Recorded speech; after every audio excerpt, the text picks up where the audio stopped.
Voting is as American as apple pie. Since the inception of this nation, the right to choose and elect representation from among the people has been an important pillar to what the American experience has been built upon. Yet America has struggled to reconcile the ideals by which she was founded with the practices by which she lived. And for this very reason, for many marginalized communities, voting and equal representation has been more of a lofty ideal than a practice secured by law and social norms. And although America has improved, there have been years of sacrifice and struggle and work, yet we still find ourselves here on the cusp of a historic election that will undoubtedly set the course and trajectory of a nation bruised with the misdeeds of her past, yet hopeful for the potential of her future. And with the nation teeming with the toxic energy of divisiveness, we are all looking forward to a time of healing. A healing that begins with a simple understanding that we have much more in common with our neighbor, with someone from the other side of town, and even the other side of the aisle than we don't have in common. And as we set our eyes on election day, we must remember that we all matter. All of our votes matter. And we have the ability, and better yet, the right to stake our claim on what the future should and will look like. A right that was granted to few through the Constitution, but guaranteed to all by the 15th, 19th, 24th, and 26th Amendments. And in just under 20 days, we shall all be honored to exercise this right. Well, tonight, I'm your host, Levi Williams. Tonight, we'll discuss to vote or not to vote. This is a production put on behalf of Disciples of Jesus Ministries, where Pastor Denny Blake serves as our senior pastor. And I'd like to thank the ministry, the church, for putting together this production and creating this platform so that we can have a candid conversation about why voting matters. And tonight with us, we have three esteemed guests, three locally selected officials. And first, I would like to introduce Pastor Jeremy G. Rich. How you doing this afternoon or evening, better yet? I'm fine. Thank you to our friends over at Disciples of Jesus Ministry. And thank you, Brother Williams, and each of you on the panel, I consider to be good and personal friends. I am Reverend Jeremy G. Rich, and I am grateful and humbled to serve as the pastor of Thomasville Civil Rights Church, the First Missionary Baptist Church, where the Civil Rights Movement was birthed for Thomasville in that very church. I'm grateful to be here. And I would like to add that I intentionally positioned myself just below a picture of my mother before I knew anything about activism and activist faith. She took me to some Democratic Women's Club events, and little did I know I was fundraising for a cause back then. And that same effort, that same energy continues today. So in the spirit of our ancestors who are gone on before us, we are present here in body and in spirit. Thank you. Beautifully and wonderfully put. And we are so glad to have you here on our panel tonight. And I would like to move forward and move on to Mrs. Wanda Warren. Forgive me. Yes. Hi, Wanda Warren Morton. I'm Councilwoman for Thomasville, elected by District 1, but representing all of Thomasville. And I'm here because I think this is a very important panel and discussion to have for not only our city, but our state and our country. And it is because of the 28 votes that I'm here. That's what's the difference between me being here and not being here. 28 votes. That's why it's important to vote. So I look forward to this discussion this evening with these panelists, and I hope there are a lot of questions, and please stay engaged. Thank you. Thank you. Thank you. And we are excited for you to be here and look forward to a robust conversation around what's going on here in Thomasville and abroad. And our next, last but certainly not least, Mr. Booker Gaynor, would you like to introduce yourself, sir?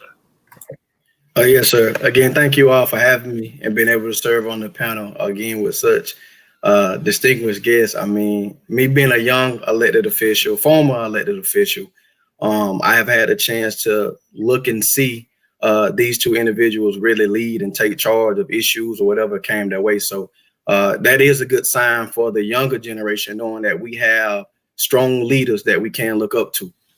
Which brings me here today. Again, I am Booker T. Gaynor, candidate for House District 173, and also which includes Decatur, Grady, and Thomas County, but also the former mayor of the city of Cairo. And again, I'm pleased to be here. Also, pardon my grandmother who walked the back behind the screen. I visit her on Wednesdays.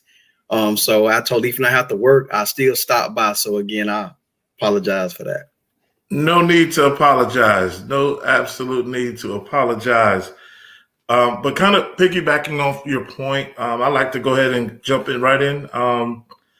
And our first question, I want to throw it to Wanda. Is it okay to call you to refer to you as Wanda? Just making sure.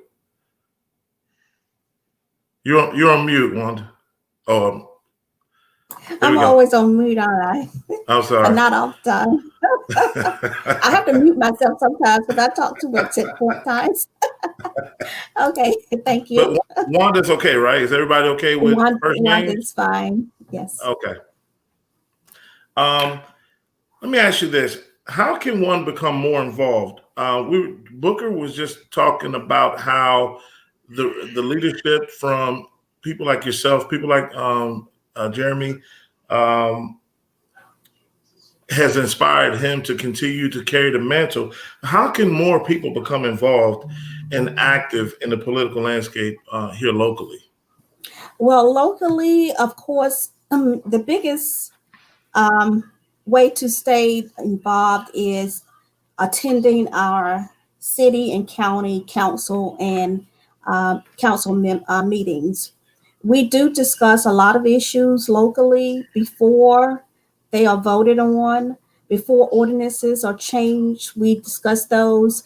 And any local official, it is important that we hear from the people because we are representing the people and making decisions on behalf of the people. However, there are times, many times, almost every time, that we need to hear from the people. We need to know what your thoughts are on these issues. For instance, right now we have before us a sign ordinance for the city of Thomasville. And it is important to get the input from all our citizens because this sign ordinance, whether you're a business or not, will affect every citizen in this city and surrounding areas. But get involved, come to the council meetings, understand the issues that are before council. We have board meetings and committee meetings all throughout each month to discuss different areas of our decision making. I would like to see more citizens involved as much as possible within these board and commission meetings and committee meetings, because we need to know how you feel on a lot of issues. Of course, reach out to your representatives. I am thankful that so many citizens have reached out to me since I've become elected to tell me, to provide their input in different situations and issues. That is how I make decisions because I am representing a group of people. I love to see the feedback and receive the feedback from everyone. Volunteer around your community. Volunteer in a political campaigns or the political events that are occurring within our city and county. That is important. Stay involved. Do your research on the issues that are before the politicians. So you do know how you're voting and why you're voting, so you can determine how you can or will influence that particular politician on these issues that affect each and one of us every day. And And I'm glad you said that. At the same time, do you believe there are times where, and I'm not saying this as it relates to you necessarily, but do you believe there are times where information isn't as readily available? Do you think that has become? I'm past that to you, Jeremy. Do you think there's times where um, transparency has become an issue in the past, and why it has kind of created an atmosphere where people aren't as inclined to be involved? Politics and the political process, by definition, politics is the distribution of funds by governmental agencies. And one of the things that has happened over the years, politics is a skillful and very technical sport to engage in. It's a process to engage in. And many times, just as in the school system, as many parents come to us, I remember when I first got involved in education, we were talking about IEPs and 504s, and the school was trying to make AYP, and we had acronyms for so many things. It became confusing and frustrating to the parent. The parent may have had a genuine concern. What the parent needed was someone to guide them through the process of successfully advocating for their child. In the same manner, in politics, in government, there are a number of acronyms and there are a number of processes that are involved. So it's not as when you are not the controlling power, it is not as easy as going in and say, this is what we want done, and then it happens. When you are a marginalized community or a disenfranchised community, you've got to know the process inside and out in order, and it takes years to get things done. And I know that both of my friends here tonight, Councilwoman Warren and former Mayor Gaynor, are very well aware of the process because they've seen it firsthand at work. Absolutely. Now, kind of piggybacking on that piece for Pastor Rich, Mr. Gaynor, could you elaborate or go into a little bit of detail as it relates to what that process looks like? Sometimes people want something done in their community, or they believe something should happen within their municipality or within their county. But we don't know what the process looks like, feels like, smells like, tastes like. And because of that, we develop a level of apathy to say, you know what, oh, well, they're going to do what they want to do anyway. Could you talk to us a little bit about that, what the process looks like to get an ordinance passed or changed, or at both the city, maybe even the county or even state level? Gotcha. So speaking which on a local level, as far as an ordinance change or actually adding an ordinance, you have to actually introduce it, and then you have a public hearing. This is the time to where citizens can actually come in and speak in favor or against the orders that is either being amended or actually being created. Once that public hearing has been conducted, of course, it has to be advertised in the legal organ, which would be whatever your local newspaper is. So it has to also be advertised to give the people and the citizens time to see exactly what's going on. And once that process has been completed, then that ordinance is voted upon through the city council. In my case, because we had a weak mayor system, meaning the mayor only voted in the instance of a tiebreaker. So if our councils was able to make a unanimous decision, or either it went 3-2 or 4-1, which it often did, that ordinance then would either pass or it would not pass. If I may go back to where you were speaking about engagement, me being a younger official, and not saying my panelists are not younger as well. I'm not trying to say any of that, but it took for me to actually host community events, to actually go to the council chambers to get a permit. When I first walked in the room, I probably was maybe 25 years old. You only saw the mayor and council, Thomasville Times, Carol Messenger, and me. There was no one in the room. Every second and fourth Friday, there was no engagement. So it made me wonder. So I wound up coming back to a meeting again just to see, kind of, wow, I thought these things would be packed, but there was no engagement. And that's what actually led me to kind of start seeing how these type of meetings are being held and being conducted. The one thing that we tried to do as mayor and to maintain transparency, we wanted to stream our council meetings live. And I commend the city of Thomasville and County for doing that, and just giving the citizens transparency. One thing that I always wanted to point out to my councilman was just because a person didn't show up to the meeting, that didn't mean they didn't care. A lot of times you have children recitals, baseball games, football games, work. That doesn't mean a person is not engaged. I just challenge my council. Let's, take the extra leap to make sure we have it to where our citizens can see that we don't mind pushing this information out where they can readily see it at their time and still stay engaged and still know what's going on within the city.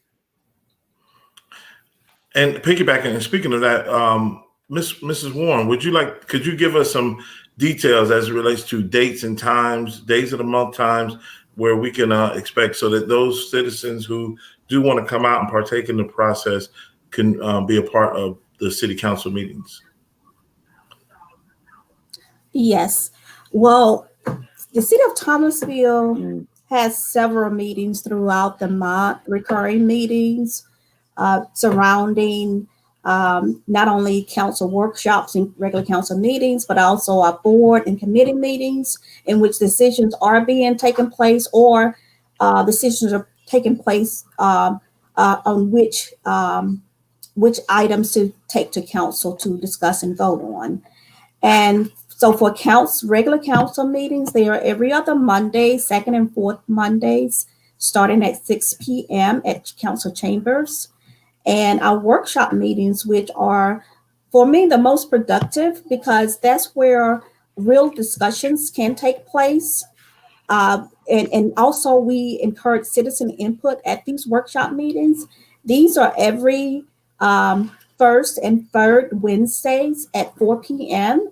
And as Mr. Gaynor mentioned, all of our council meetings, our workshop meetings and regular council meetings are live streamed. So we do understand that everyone cannot be there at the actual meeting sometimes, but so we do encourage live stream. And the hope is somewhere down the line that even if a citizen can't be there at the meeting, that there's some kind of way they can still provide some input during those meetings, even if they're not on site. But that's a technology maybe we can work on for the near future. That is my hope. But our other crucial meetings throughout the month, or our board and committee meetings, they occur at various times. So if any citizen can have access to those meetings, if you go into thomasville.org and you go on the council, you can drill down to a link to the council calendar for the month. You can see when all those meetings are held, or just reach out to any of your council members at any time to determine when those meetings are. And of course, please, I encourage input and participation in as many meetings as you can. So I'm going to put a plug in. Board, when council does have a few seats that we do appoint to boards for each year, and we are coming to the end of 2020, in which we will have to appoint a few board seats. I will be reaching out to a few citizens to see if you would like to participate. That is another way you can participate in our political process. Council set up these boards to help us do our work, because we can't be everywhere at one time. We can't attend all of these meetings and have the input that we need. So that's why we have citizen boards and seats that we appoint to provide that input to council, to be basically the eyes for council. So if you can get involved or have a chance or opportunity to sit on a board or committee, please do that. I encourage that, because these are still very important seats and places or ways you can participate in our political process for this city. And likewise, Pastor Rich, how about could you go into a little detail of as relates to meeting times for the county commission? The county commission has 2 full board meetings each month. the second Tuesday at 9 a.m. and on the fourth Tuesday at 6 p.m. So we have a morning meeting and an evening meeting. In addition to that, we have a number of committees as well, ranging from the Library Advisory Board to, only because you asked me, I drew a blank, but the Library Advisory Board, the Board of Equalization, Tax Assessors Board. There are a number of opportunities, and one of the things that I would encourage people to do, as Councilwoman Warren mentioned, it is important that we're serving on those boards and committees. The discussions we have there and discussions we have in workshop, we can follow funds and follow prioritizations a little more closely in those meetings versus when people come the day of or after an event has happened. The city and the county, for the most part, and I think this is a universal kind of a true statement, city and the county began planning months, years in advance. So we pretty much know which roads we're going to pave a year, 2 years, 5 years in advance. We know through our SPLOS, special option local sales tax, we know what we're going to spend that money on before it even comes in. The important part for the citizens to do is to come to the table while the decision making is being heard. It becomes very hard to undo a budget once it's been approved. It's not impossible, it's just difficult to do. It's very difficult to come in at the last minute, and if you don't have a majority of the vote, it's hard to come in and change the direction of a train or of a priority or of an agenda. Mm-hmm. Okay. Now I want to kind of pivot. We talked a little bit about process and talked to some about the political, opportunities to become more involved. I want to pivot our conversation over to voting in general. I want to start with you, Mr. Gaynor, and I want to pose a question to you that maybe some people out there listening would like to know. Where can they vote? Well, here's a loaded question. Where can I vote? And this can go to any panelists once we put it out there. Where can I vote? How can I vote? And what methods are safe and make sense for them, for the people? Gotcha. So the best way that I can answer this question, because the viewers may live in different areas, different precincts, different districts. The best place that I can direct them to is to myvoterpage.gov. And what that actually allows them to do is put in the first initial, last name, birth date, and from there it will give them all the information that they need, for us, even if they need to register to vote, even if they need to change an address, or just to see their polling locations. That becomes a big issue around voting time. People do not know their polling locations. So that myvoterpage.gov.ga, if I'm not mistaken, it actually answers every question a voter would have in regards to where to vote, how to vote, when to vote. It gives you the direction and the location of your precinct. It gives you a list of what district you're in, as far as your congressional district, your House district, your local city ward or precinct. So my best form of advice to answer that question would be my voter page to actually get that voter information. Now, as we discuss, as we get into conversations about precincts, where to vote, right now, in this current climate, you're hearing all kinds of information about mail-in ballots, absentee ballots. Is it legitimate? What's not legitimate?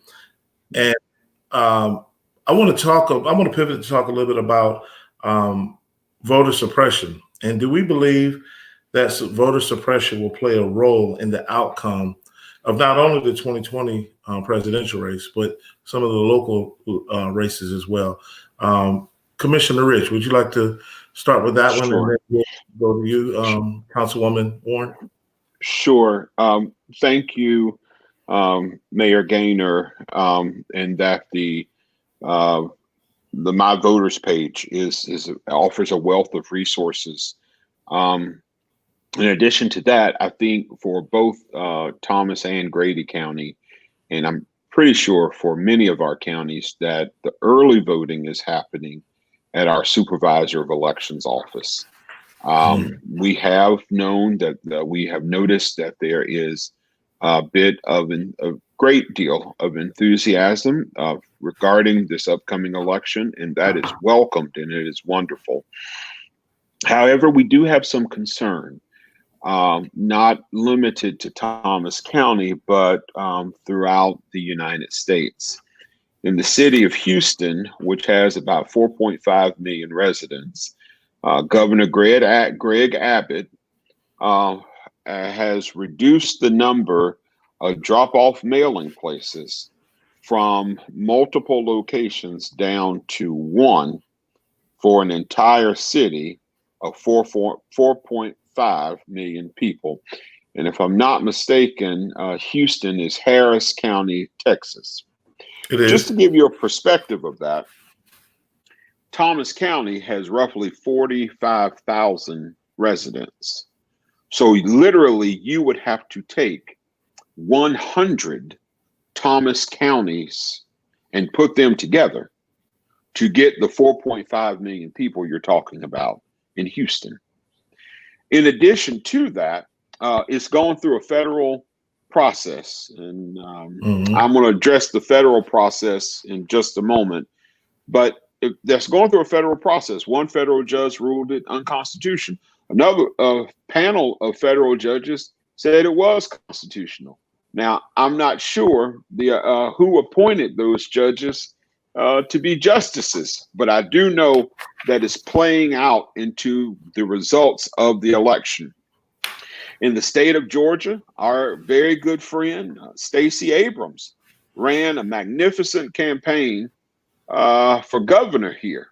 So the election was stolen from Stacey because of the disenfranchisement of over 600,000 active voters. And what we noticed happened time and time again is we noticed that there were people who were registered to vote, who participated in the electoral process in 2016, participated in 2014, participated in 2010. And the state secretary of state, who is now the governor, began the purging of rolls. And there are people I knew personally who went to go vote and their name had been purged from the roll, yet they had voted in the previous election. And we saw it happen not fairly across the spectrum. We saw it happen not just in poor neighborhoods and in affluent neighborhoods. We saw this happen particularly in communities of color, minority communities where the voting population turned out significantly higher. Now, all of this is a result of Shelby versus Holder. You get a chance, if you YouTube that was a Supreme Court case where Shelby County, Alabama, Birmingham, sued the federal government, and they sued Attorney General Holder back in 2010. After the Voting Rights Act of 1965 was passed, all southern states, Florida, Georgia, Alabama, Mississippi, Texas, Louisiana, Arkansas, Kentucky, South Carolina, North Carolina, Virginia, and others, I think Ohio was included in that as well, had to submit to the federal government, which was going to watch them in their election practices. Because for too long, those states, our states, for too long, our states practiced discriminatory policies, i.e. poll taxes, i.e. how many jelly beans are in a jar, how many bubbles are in a bar of soap, and reciting the preamble to the Constitution, and whether you said it right or not, they said that you said it wrong. And after Holder after that case was decided, one of the things we saw happen 2 hours later the state of Texas imposed voter ID laws where a hunting license could be used, but a school ID could not be used to vote. And so we start seeing things favor one group of people versus another. And this has happened time and time again to get to the point so that you reduce the number of people who are voting in the electorate, you suppress their vote, you frustrate them. They only get an hour lunch break or an hour break to go vote. And if the line at the precinct is 2 hours long, they may throw their hands up because keeping a job may be more important than getting out there to vote. It was a targeted and concerted effort by a particular party who has a candidate running right now for president of the United States, and their color is red. Well, that's Yes, absolutely. absolutely very descriptive. And I know it's cliche to say, but elections have consequences. That's why it's so important for people to go out and express their right to vote. Councilwoman Warren, would you like to expound upon that? Yes. Yes, and as Commissioner Rich has so eloquently stated and given us so many facts, as always, voter suppression is real, and we recognize that. You know, since 1869, when the Black man was given the right to vote, we've had voter suppression. We still did over 150 years later, we're still dealing with voter suppression. However, on the positive side of that, we're getting better at fighting for our right to vote, which is very important. As we've seen throughout the years on the decisions and laws that are made when we do fight. So yes, we had voter suppression in 1869. We're going to still have it this year in 2020, but it's important to still fight for your right to vote. Don't give up easily. Please know it's supposed to be at every election site. It's supposed to be polled. There should be poll watchers. If you have an issue when you go to vote, say something. There should be at least one, maybe two or more poll watchers. If you would like to volunteer to be a poll watcher, to make sure basically that the process is going smooth, that no one has any issues, etc. Poll watchers are basically representing the right to freely vote and vote with no issues. So if you would like to volunteer to be a poll watcher throughout this process, please volunteer to be a poll watcher. If you have any issues, I don't have the number right now, but if you have any issues when you go to vote, please let someone know. That's why I think it's important to try to early vote. So if you do have issues, there's still time to work out any potential issues before November 3rd.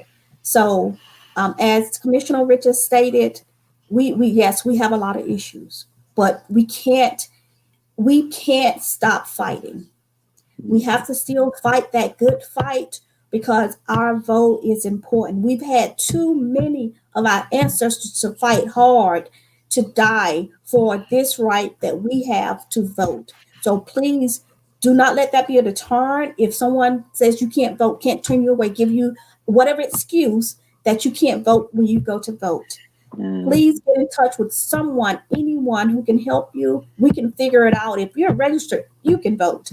And we're going to make sure to do whatever we can or need to make sure you exercise your right, your voice, and that you can vote, especially in this election, which is so important. And it's not about one man. It's not about the president.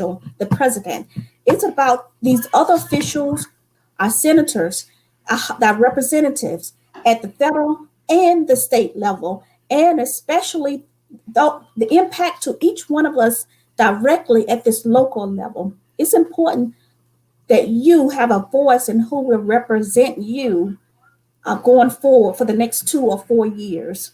So please vote. It's important. Do not let one little thing deter you. Now, consider. If I may, I'm sorry. Go ahead. No, go ahead. I'm sorry. Go ahead. No, I was just going to echo exactly what they both said, and just be respectful of the time.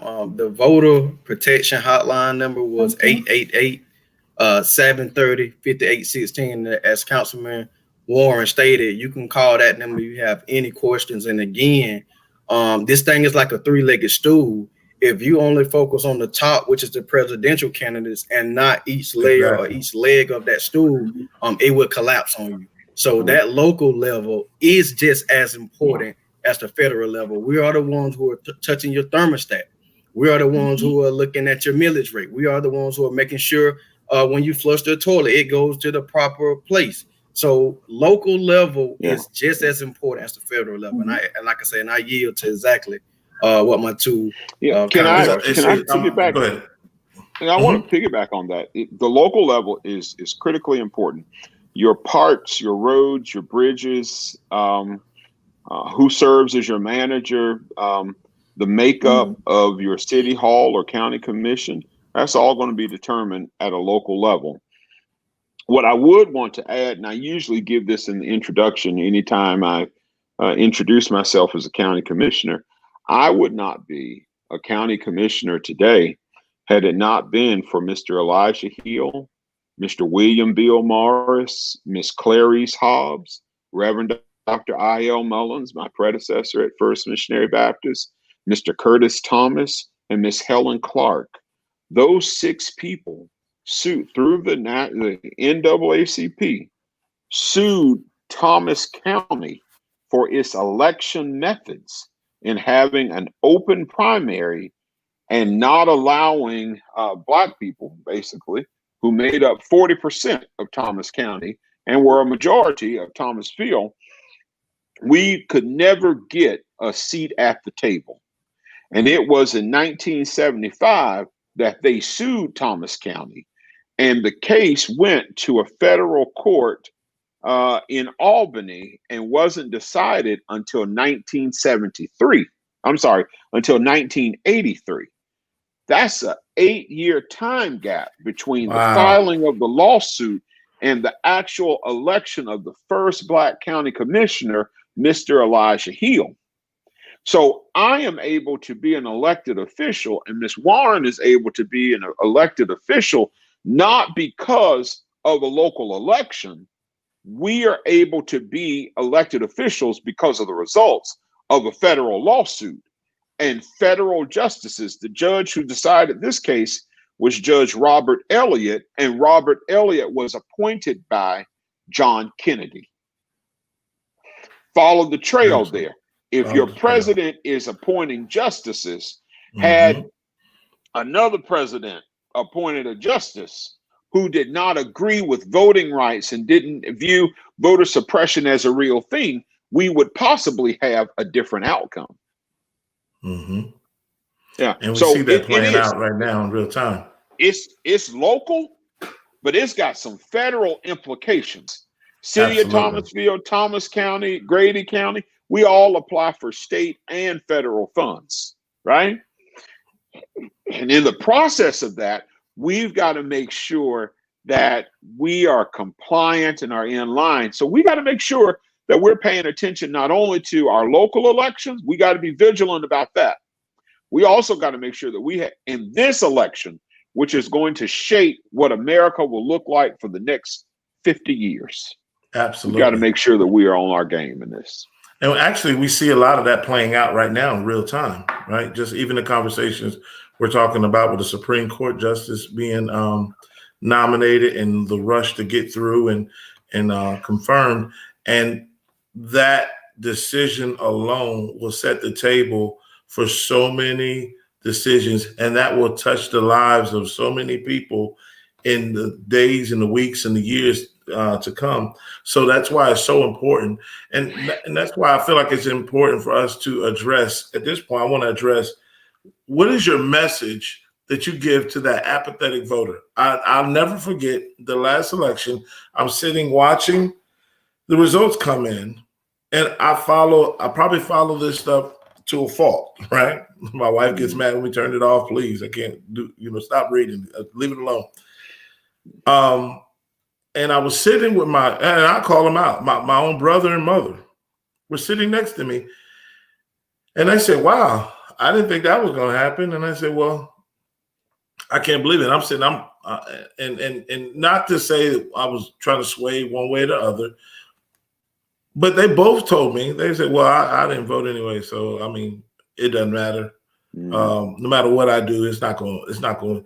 And I heard Councilwoman Warren say earlier that she won her race by 28 votes. And I would be curious to know what your message is to the apathetic voter who says, you know what, since Obama's not running, I'm not that interested. For me, it's more personal, as it should be for most of us. And I think about my foreparents and my parents who had to fight hard to give us this right to vote. It would be a dishonor to them for me not to exercise that right to vote, for me not to fight hard for the rights that each of us should be afforded. It would be a dishonor to them and the hard work and the paths that my foreparents and so many others have paved for all of us throughout the generations to have these rights that we have. And the one simple thing that I could do is to vote, which literally takes a few seconds. If once you get to that booth, it takes a minute or two. Yes, we have to stand in long lines, but make some new friends. But it doesn't take long to vote. It's not a hard process. Even the point of researching the candidates in this age of electronics and information age we're in, it's easy to find information about candidates. You can do your own research. Yes, there's so much propaganda out there. You have to be diligent and try to find the truth through that. But it's easy to find the information and try to figure out who to vote for, attend forums, reach out, do your research on who to vote for, ask someone their opinion or if they know anything. But that is not an excuse. Voting in elections, it's about power. It's about your voice. And as Pastor Richard stated, it is about money, and especially the money within our individual communities. These things are important for us, for our families, for our communities. And as we have seen, there's a lot of power. And the people who have the most power is us, each individual. Our vote is very powerful. Why do you think they spend so many millions and probably billions of dollars trying to get our vote? Because your vote is powerful. Please exercise it. It's good for you and your family, and also our community needs it. It is important. Your voice is your vote. You decide who represent you. If you don't, someone else will, and you may not be so happy. And as Mr. Williams stated, if you didn't vote, don't talk to me, because the first thing I'm going to ask if you have a complaint is that you vote. And that determines how the rest of the conversation goes. Your vote is your voice. You get to argue, you get to fuss, you get to whatever. Just vote. But we know, we have seen through the years, through the decades, through the centuries, how important votes are. 1 turns to 2, turns to 2,000, 2 million. Votes are important. They are very important. Absolutely. Now I'm going to switch gears, and since this is a platform that's being hosted by a church, I kind of want to throw the question out. And I know it's naturally go to Pastor Rich, but anybody can chime in. What are your thoughts on the place of religion in the church in politics? And does the church or Christian or whoever does the church potentially run the risk of losing its credibility or its moral authority by casting its unequivocal support behind a particular candidate or another? And I'm not speaking to the positive or the negative. I'm just putting it out as a broad statement. Yeah. I think it's a very good question. And thank you for sending it my way. There are 2 quotes that I would like to give. The first, I got to find that second one. The first one is from the late, great Reverend Dr. Martin Luther King Jr. who said that we are to be a thermostat and not a thermometer. The church should set the climate for the events that are happening around us. And never forget that the abolitionist movement was birthed out of not only the Free African Society, but was birthed out of the African Methodist Episcopal Church, but was also birthed out of the Congregational Church that is now part of the United Church of Christ. There were those who advocated for the abolition of slavery, and their faith was tied to politics, that the two cannot be separate. How can I say I love the Lord, and I've never seen the Lord before, and yet I deny you food stamps, and yet I enslave you, and yet I lock you up on 3 strikes, you're out, and yet I over-police your community? So your faith has to be in the prophetic tradition of imagining a world where there is no oppression, and a world where there's no need for oppression. Imagining a world that we must, as Dr. King said, the church must be reminded that it is not the master servant of the state, but rather the conscience of the state. It must be guided and the critic, but never its tool. If the church does not recapture its prophetic zeal, it will become an irrelevant social club without moral or spiritual authority. So if the church refuses to have an opinion on a particular issue, Jesus said, when the salt has lost its savor, it is good for nothing than to be cast down and trodden upon under the foot of men. So the church has to, anybody who's heard me preach before, it is impossible for me to preach without bringing relevance to a political issue, because when Jesus said, I've come to set the captive free, and yet over 2,000 years later, there are more African-American men and women incarcerated on trumped up charges, pun intended, on trumped up charges in 2020. We've got some work to do in fulfilling the mission of Christ in setting the captive free. And so the church must be an authority. The church must be an authority. The church must have a presence in guiding in a theological discussion. Now, I may add this. You got to ask yourself, does my church have prophetic ability, and does my church have moral agency?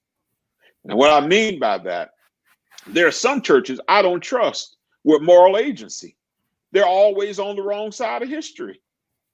They have to wait 150 years after the institution of slavery ended before they made a public apology as a denomination for the enslavement of African people. There's some churches who have no moral agency. They believed in suppressing the right of women to vote. There's some churches who still believe in bashing certain people because of who they love. So some churches have no moral authority. It's incumbent upon the membership to make sure that they're a part of a church that has moral authority and moral agency. And to hold that church accountable for its behaviors. And I would like to add, we have to be careful to make a distinction between the church and the body of Christ. Because what ends up happening is the church can also quickly represent just really hollow institutions that aren't tethered to anything Christ-like. And when you're not tethered to Christ-like mannerisms or Christ-like behavior or Christ-like thinking, it is nearly impossible to govern from a position that exhibits any type of Christ-like zeal towards humanity. So it's important. I agree, couldn't agree with you more. I don't think you can have one without I think that it kind of leads me into my next question, and I'm gonna send that over to you, Mayor Gaynor. Why do you believe, and we can speak to this from a positive or a negative, why do you believe that our Republican candidate, Donald Trump, still appeals to many evangelical Christian voters as much as he does, even with the constant barrage of behaviors that don't necessarily jam up with what we believe to maybe be Christ-like. Why do you believe that he still appeals to so many voters? So with that question, with my understanding of it, I mean, it's obviously that he, you know, there's a sensation that he enjoys that they may actually give. I'm sorry, my laptop was dimming down, but there's a sensation that he receives from doing that. And I mean,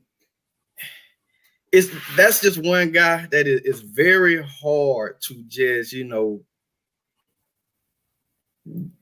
really figure out the mindset or what. I mean, it's obvious the mindset that he has, but it's just, I mean, I'm just kind of. Well, let me say that I was having lunch with some folks maybe a few weeks back, and I asked them. I said, you know, what I asked them. I enjoy having awkward conversations with people who don't necessarily agree with me on a lot of things. I don't mind having it.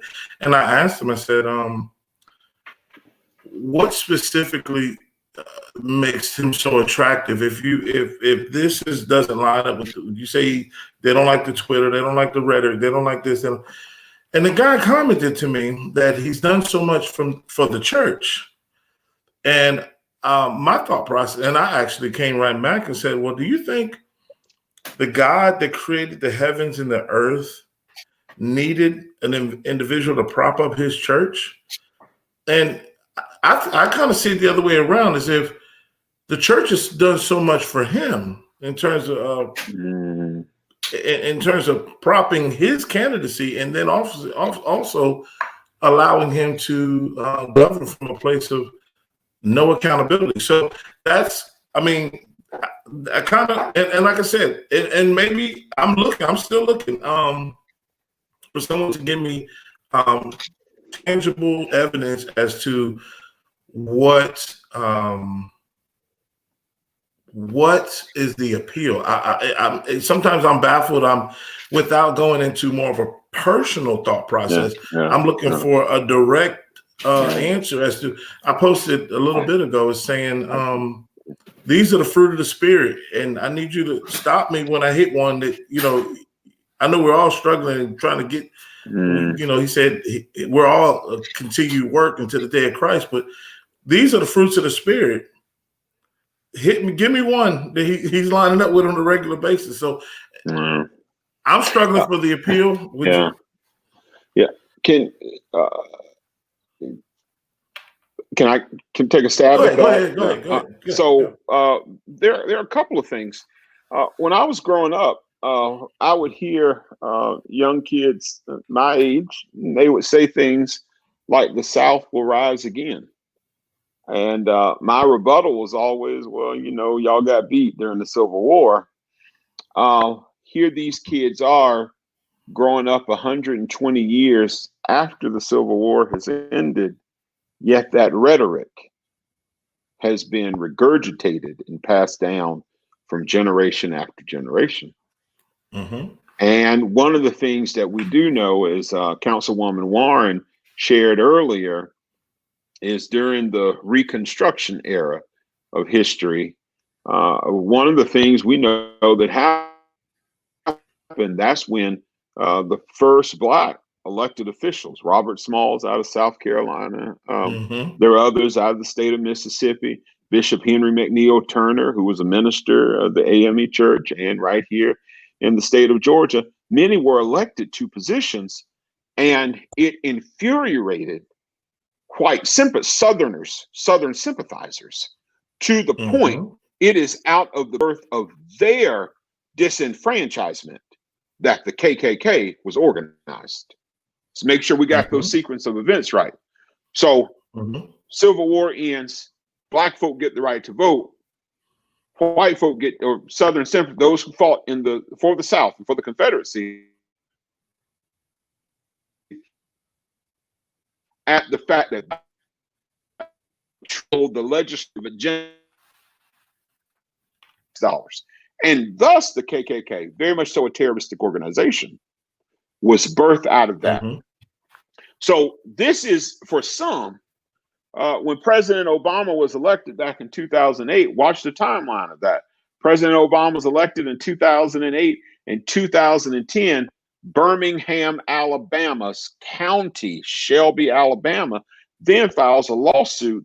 And in that lawsuit, they say, y'all are picking on us in the South about electoral processes. And soon as they win that, they began disenfranchising, purging the rolls, shutting down polling places, particularly in African American communities. So what does Donald Trump do for the evangelical church, black and white? Because there's some black folk with bad theology too that practice Mhm. some voter suppression and some black oppression as well. But I'll get into that later. But what has happened is Donald Trump has given them a voice. He's given them a platform. He's legitimized their platform. He's been unapologetic in their platform. And he didn't come up with those federal judges. Mitch McConnell and those Mhm. political action groups came up with because one of the things two things we kept saying. With the election of President Obama, we knew that it was going to be starting a cycle of one black elected official after the next, after the next, after the next. We were going to be running for every single office. And when we run for office, then we start having influence on the budget. We start having influence on the political process. The other part is this. Since I was probably since the 90s, the prediction was, somebody may have to help me out on this, but like 2035 or 2050, one of those years, that the majority of our country was going to be the minority. Blacks, Hispanic, people of color, all. We see the right? browning of America. Right. And what you have seen happen since then, it is a deliberate effort. State of Wisconsin, after the governor, Republican governor, lost his reelection. I think it was Scott Walker who was running up there. Lost his reelection. The Republican-led House of Representatives went in and gutted the authority of the governor. Governor is basically a figurehead for the state of Wisconsin, right? And so what they did is they have put policies in place to say, okay, y'all may have a Democratic governor, but we're going to make sure that the Republican Party is running the state of Wisconsin. And we see that happening over and over again. Donald Trump has just legitimized unapologetically. Jeb Bush would at least apologize for his racism, right? George Bush would at least show up to black folks' church and at least, hug us at the thing. Donald Hug Trump, you, kiss a baby or something, yeah. Yeah, but Donald Trump, you're seeing a totally different. You're seeing really you're going back to the 1940s. Make America what? Yeah. Right. Yeah. No, I listen. I'm so on board with you in terms of you have to look at the line, the chronological layout of this, and how things are taking place. Very few things in this world happen by happenstance, and they're strategic, and that's why it's so important for us to be able to control that narrative as much as we possibly can by continuing to get out and exercising our right to vote. Now, the last question I'm going to pose to Councilwoman Warren. Yes. Considering the rhetoric that we hear and the violence and the threats of violence surrounding our upcoming election, everything from all the hashtags, the stand back, stand down, stand by, all this. What are government officials, and I'm talking not just from a national level, but also from a local level, are government officials preparing to confront the threat of extremism on both sides, whether it be from right or left, and that will be pending the outcome of any particular election, because it's very troubling, some of the rhetoric that we hear. And what should people and I believe some of it is intentional and designed to intimidate, to maintain status quo. Mhm. But what should members of our community be aware of, and what are government officials doing to ensure that we have a peaceful election, and more importantly, a peaceful post-election? Well, I know in our city of Thomasville, in our area and county of Thomas County, and probably along with so many other cities and counties, our law enforcement are being diligent. They are staying abreast of any talks within the communities. They are on social media trying to follow any discussions about any unrest that may occur either during election times and after. So I do feel safe within our city of Thomasville, Thomas County, that our safety officials, our police, and our sheriff and our GBI, I do feel safe that they are being as diligent as possible to ensure that they are staying on top of anything that they may hear and putting in place any force that they may need to, and trying to deter anything that they're hearing or that may occur. I would tell all citizens, just be diligent. Do not provoke anything. If you have any concerns about anything you may hear or see, please call your local safety official, police, or sheriff department.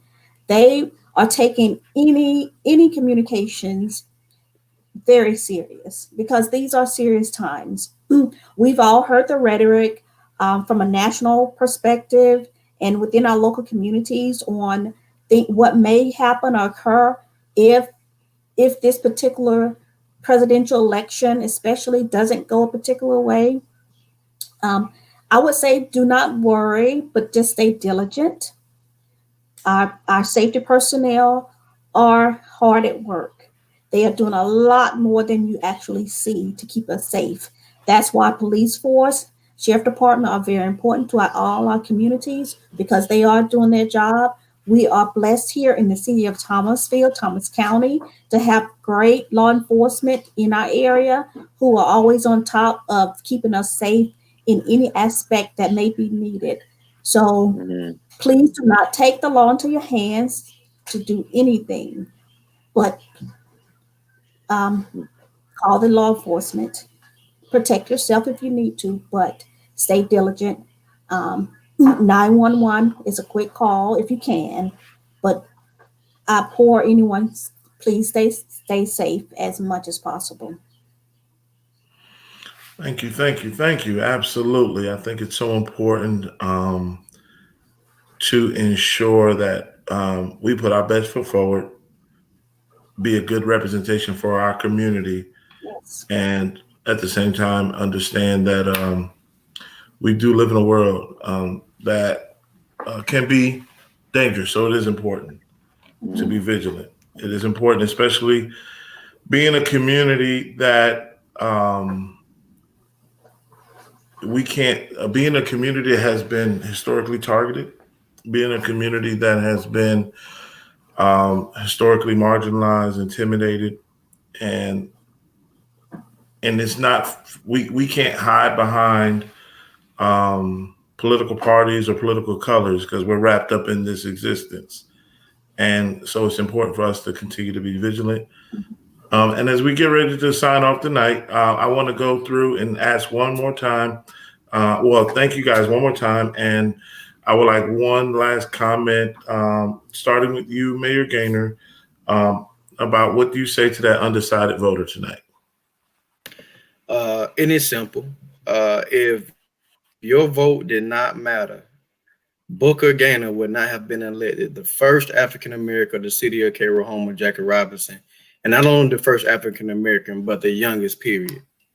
Again, Councilwoman Wanda Warren would not have been elected if your vote didn't matter by winning 28 votes. And again, Commissioner Jeremy Reed, your vote matters, and I just want people to know and understand. Not only your vote matters, we have to make sure we're voting for worthy candidates. With that being said, and as Councilwoman Warren alluded to earlier, that research your candidates. And I challenge the voters and the listeners here tonight to research me. You can find more information about my candidacy and what I stand for at bookergainer.com. You can even, reach me through an email at booker@bookergainer.com. Another thing about elected officials being tangible, I still have the same cell phone number I had back in 2013 when I was a cable guy, getting the vision instilled in me of becoming an elected official for my city. My number has not changed. That number still rings, this phone to that day. And I made a promise to the people that it would not change, to make sure if you had a problem, whether I'm elected or unelected or disqualified, you can still reach me at any given time. I challenge you all to vote, let your voices be heard, and make sure you do not stand by and stand back. You stand up and you make sure your voice is heard. Councilwoman Warren, would you like to give us your final statement? Yes. My last word is just to say that elections are very important, but especially this year's election. It is not just about who will be president. It is about who will be representing you in these different levels of our government, and who will be your voice on issues such as housing, education, employment, and healthcare. Those are the big ones. So please know that your vote is very important. This is what you will be voting on. The future of your whole community, your family, yourself, and how in these different areas you are affected. What funds will flow through, what funds will not flow through, what will change, what will not change. This is what you are voting on. This is your power. You are very powerful. That one vote is very powerful. I had, as Mr. Gaynor mentioned, 28 very powerful votes. They made a difference. When I decided I wanted to volunteer to represent this community to the best of my ability, I did not realize it would come down to 28 votes. I just was sure I was going to get a couple hundred more, whatever, in either direction. But it was 28 votes. Every vote matters. That's how important it is. And there are many, many examples around our entire country where it was literally one vote that made the difference between who won and who did not win. Literally one vote. So please go exercise your right to vote and vote. If you have any questions, please refer to the website that was put up earlier, mvp.sos.ga.gov. It is important. So make sure your voice is heard. It is very important. Go vote. Thank you. All right. Thank you so much. And last but certainly not least, I'm going to be the shortest one. All right, Commissioner Rich. This has been a time well spent. And one of the questions that we didn't necessarily get to was about Joe Biden and Ms. Kamala Harris and why they're appealing to the African American community. And I think we've got to ask ourselves the question, do we want to go back to the time where if you had a pre-existing condition, you could be denied health care? For someone who had a sister who had a brain tumor at 12 years old, that was a pre-existing condition that affected her the rest of her life before there was the Affordable Care Act. So literally, it is a life and death vote for many people, and especially people of color. If you have a daughter and you want to make sure that your daughter is safe on a college campus, that if someone touches or rapes your daughter on a college campus, that they are penalized and prosecuted to the fullest extent of the law, you may want to consider a vote against a Betsy DeVos as Secretary of Education. Because one of the things she did when she became Secretary of Education, she gutted a Title IX provision that President Obama put in place. This vote is about making sure women have access to equal health care, and that they're not penalized for wanting a contraceptive while men can take another, supplement that is non-medicinally needed. This election is about the vitality of our communities, the vitalities of our historically Black colleges and universities. This election will have a consequence for the next 40 to 50 years. Here's what's at stake.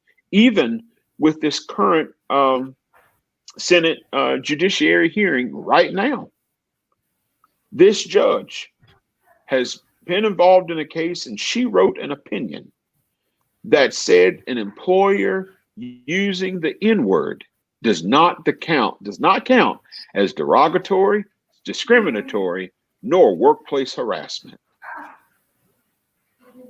This candidate, who has adopted children from Haiti, right, has cited and believes that women should not have certain access and privilege as it relates to their health care decisions. This woman, who they want to put in our Supreme Court, we know she wants to gut the Affordable Care Act. We know she will continue to uphold Birmingham versus Holder. We know that she will continue in the same racist ideological approach that we've seen 45 do. Now, some people have commented to me that this current administration has done work around prison reform. And I still know that there are people who sold marijuana back in the day who are still serving time, right? If you want Pookie and Ray Ray to get out, Kamala Harris has a plan as a former criminal defense, or as a former prosecutor and as Attorney General. We're looking at how we can set the captive free to end cash bail, right? To end the discriminatory policies and the over-policing of our community. So there are some reasons. And for our daughters, so that our daughters know there is no limit to what you can do, to what position you can hold. And last but not least, we can finally have a Black woman on the Supreme Court of the United States. If we vote 45, or if we don't vote, or if we vote for a third-party candidate, those things will not happen. But we know Joe Biden, as I said on Facebook once before, and it drew some criticism. Your daughters are watching you. Ask yourself, am I going to vote for the candidate who said it's okay to grab a woman? Or am I going to vote for a candidate who says, or who authored the Defense of Women Act? The choice should be clear. Absolutely. I told you I was going to be short. Oh, no. Hey, I love it. Look, we can do this all night. Listen, I want to thank you guys so much for being on tonight. I truly thank Disciples of Jesus Ministries, Pastor Denny Blake. Thank you, Joel Davis Jr., for all your work behind the scenes to make this a reality. And I would just like to piggyback on the panelists, on all of our panel statements tonight, and charge each of you, all of our listeners tonight or watchers, to allow your voice to be heard. The character of this nation is on the ballot. As much as any other issue, as much as any law, as much as any appointment, the character of this nation is on the ballot. And we have to ask ourselves, are we going to go back to a time where even as far back as the inception of our nation and the very premise that our nation was built on was actually built on hypocritical principles because they weren't actually in play in the lives of the people who wrote them. Are we going to go back to a time where we called political incorrectness, telling it like it is? Are we going to go back to a time where oppression was nation building? We have a lot to consider. Don't sit this one out. I don't care if it's storming, if it's raining. If your vote didn't matter, people wouldn't be working so hard to suppress it. I'll say that again. If your singular vote didn't matter, there wouldn't be so much of a concerted effort to discourage it, to intimidate it, and to suppress it. God bless you all. Thank you for logging in. Thank you for being a part. One last thing. Okay. For those who are going to vote on election day, if you need a ride, there will be posted on my Facebook in the upcoming weeks.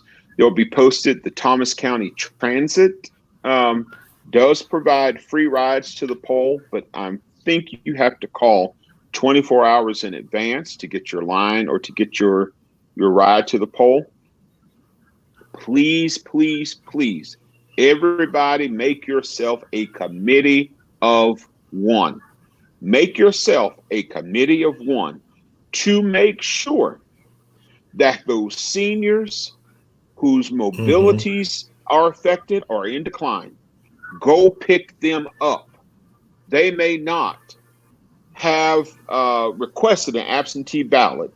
Call them, text them, pick them up, and take them to the polls.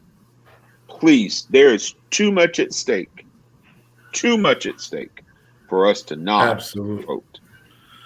Absolutely.